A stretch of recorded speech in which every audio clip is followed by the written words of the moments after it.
Catherine had learned to carry silence like a cup of water, steady, careful, never letting it spill. That morning, the palace shattered it with 3 discreet knocks and a single envelope. Thick cream stock. A crest pressed like a thumbprint of history. She didn't open it at the table. She finished slicing strawberries for Louis, smiled when Charlotte asked if swans ever got lonely, and nodded as George recited a fact about Chopin he'd picked up to impress his piano teacher. The envelope waited, patient as a judge. She opened it in the hallway where the floorboards remember every footstep. A private viewing, tomorrow, of her portrait. Not a painting of the woman who had survived, not yet. A painting of the woman she used to be like, caught in oil before the winter closed in. Her breath misfired. William saw it happen, that misfire, and touched her wrist with 2 fingers. The way one steadies a teacup during a moving train. It's optional, he said, and both of them knew the monarchy rarely offered true choices. He didn't try to convince her. He didn't have to. Duty is persuasive enough. The children left with school bags bouncing. The house exhaled. Catherine stood in the kitchen and let the kettle hiss, a thin metal scream that matched the one she would not give voice to. She could pretend this didn't matter. She could treat it like any other engagement. Shoes, coat, perfect posture, smile that lands 2 degrees shy of intimate. But a portrait isn't an appointment. It's an argument about who you were, who you are, and who the world insists you must become. That night she dreamed of corridors. Not Buckingham's endless red miles, but a corridor inside herself, gallery white, with frames hung at measured intervals. In each one she saw a different Catherine. Student Catherine laughing in the wind. Young wife Catherine blinking against flashbulbs. Mother Catherine with infants arranged like small suns around her. And finally, the newest one post-diagnosis, edges sharper, light recut, a quiet that had weight. She woke before she reached the end of the hall. They drove in the hour when London holds its breath, before traffic hardens and cameras multiply. The palace air had that polished smell, beeswax, old books, money that never needed to introduce itself. The private secretary made soft weather conversation, the sort of phrases designed to wrap the sharp edges of reality in cotton. Catherine caught a word here and there, continuity, uplift. Nation, the way a swimmer catches glints of sun between strokes. King Charles waited in a room too full of history to be fully warm. Thinner than last month, eyes brighter than photographs allow. He kissed her cheek and said she looked well in the tone people use when they are bargaining with hope. I wanted you to see it first, he said, and the words held both kindness and strategy. He gestured to a tall easel wearing a linen shroud, the shape of a secret. Before the cloth moved, the door clicked. Camilla entered, wrapped in a blue that cameras adore. The temperature changed by 1/2 degree, felt not measured. She touched Catherine's forearm lightly, a curated intimacy, and said she was glad Catherine felt strong enough for this. Catherine said thank you because anything more honest would have spilled. Charles lifted the cover, linen side down to the floor. There she was, not mirrored, not merely captured, interpreted. The artist had chosen restraint over spectacle. Dove-grey dress, no theatrical crown, only the weight of eye contact with a future the frame could not hold. The mouth wasn't smiling, wasn't stern. It was undecided and therefore alive. But the hands, those were decided. Resting, not posed. Veins like blue pencil lines. A small crescent scar no magazine ever noticed. The painting told a simple truth with ruthless clarity. Strength is most convincing when it isn't performed. William's inhale broke first. Charles's shoulders loosened by a centimeter.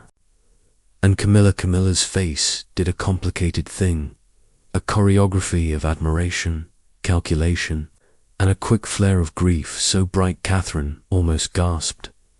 It wasn't jealousy, it was arithmetic. The portrait spoke fluently in a language that translates to eras, and in that tongue, time had a simple equation. 1 reign plus 1 reign equals disappearance for someone. Catherine felt compassion arrive and collide with caution inside her chest. Magnificent, Camilla said, voice steady against its own tremor. It says everything it needs to say. She looked away too quickly. Charles reached for her hand, the instinct of a man who has learned to play peacemaker with both people and centuries. After protocol scattered them like well-behaved birds, Catherine found herself in a smaller room with a window that held a thin slice of winter sky. William closed the door.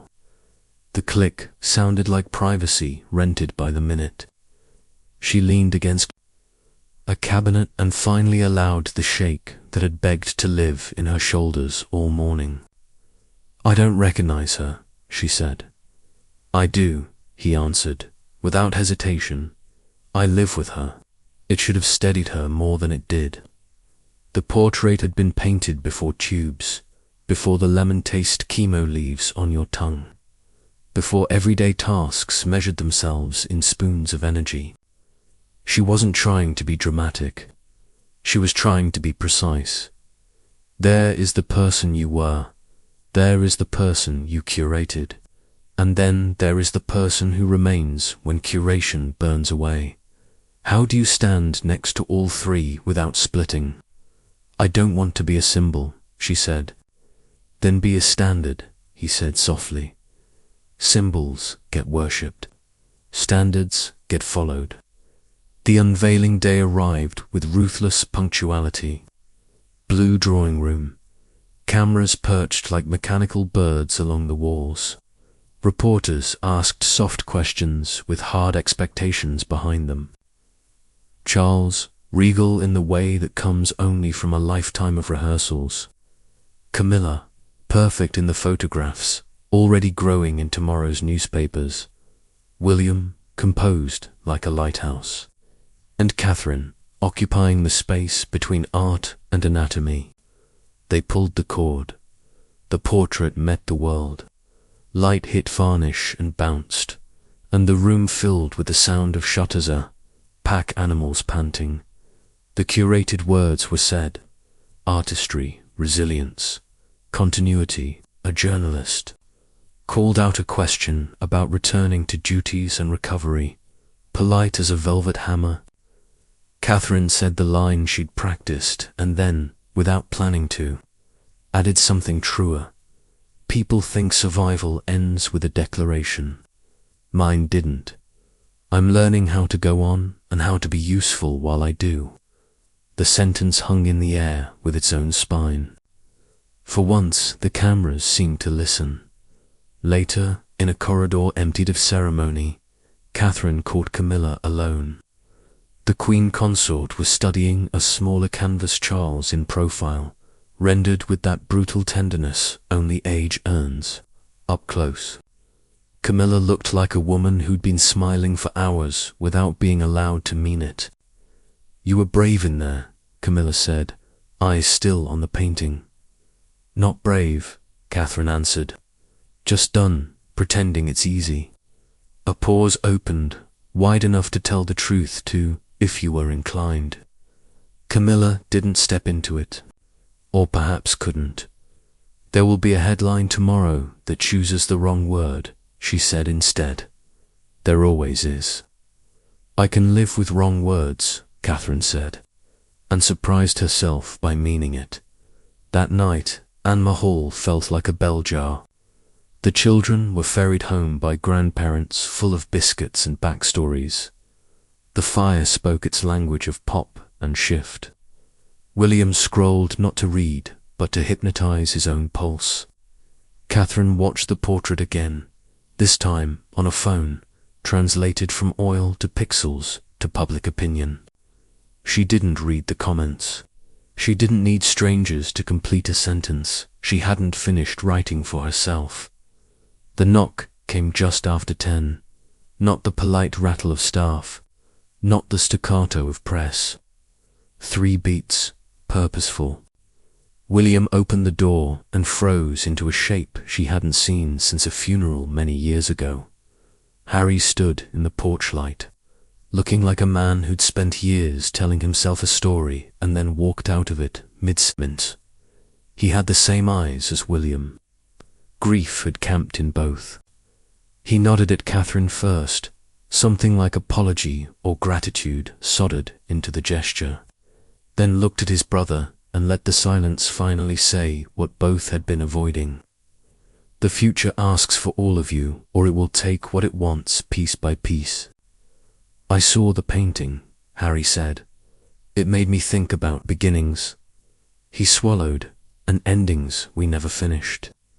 There are only a few moments in life when a doorframe becomes an altar. This was one. Catherine stood beside William, close enough that her sleeve touched his. She felt him consider slamming the door on history and then not doing it. "Come in," she said, because someone had to choose the road that wasn't a cliff. They sat at the kitchen table, the same table where homework gets negotiated and birthday candles get blown out with more spit than grace. It made 3 complicated people look almost manageable. William spoke first, his words cautious as a man placing planks across a river. Harry answered with sentences that had grown sharp, living far away. Old arguments scratched at their ankles like cats. New ones waited their turn. Catherine poured tea and refused to referee. She let quiet arrive when it needed to and discovered it could do more work than persuasion. "I don't know how we do this," Harry said at last, exhausted honesty making his voice younger. "We don't know either," William said, "but we start." Catherine looked at their faces, their mother's bones, drawn in 2 different hands, and understood something a portrait cannot say. Family is not an institution, even when it lives inside one. It is an agreement renewed at inconvenient hours. When Harry left, the night had thinned into that delicate band before dawn. Catherine stood at the doorway again and watched the dark hold itself together. She wasn't thinking about duty. She wasn't thinking about headlines. She was thinking about the corridor in her dream. The frames of herself hung in sequence. She pictured adding another. A woman standing in a kitchen after the world has taken its photographs. Not triumphant, not defeated, simply proceeding. She went upstairs, checked on the children the way mothers do even when they know everyone's breathing. George on his back like a small general, Charlotte tangled in the sheets and furious about it, even asleep. Louis starfished across every available inch. She stood there and measured time not in reigns or reign names, but in inches of growth marked on a closet door. In bed, she lay on her side facing the window. William's hand found the place between her shoulder blades that unknots her. The house settled. Somewhere beyond the hedges, a fox practiced survival the only way it knows how. By continuing, Catherine closed her eyes and finally saw the portrait as the artist must have intended, not a verdict. Not a verdict at all, but an invitation. Be this, or don't. Be something adjacent. Be the version of yourself that honors the others by refusing to vanish. In the morning, the headlines would arrive with their confident verbs. In a week, a new story would demand the nation's appetite. In a year, the painting would feel inevitable. Tonight, she allowed herself a smaller idea. The strength to show up again tomorrow. To pack school lunches with the same hands framed in oil. to choose her words with care and her silences with intention, to forgive her body for what it could not help and thank it for what it still could, to be a standard, not a symbol. Sleep came on like a tide that respected her. Somewhere in the palace, a red light blinked over a locked room of portraits watchmen, on canvas keeping their different kinds of vigil. And miles away, on a blank white wall in the corridor of her mind, a new frame waited for its first nail.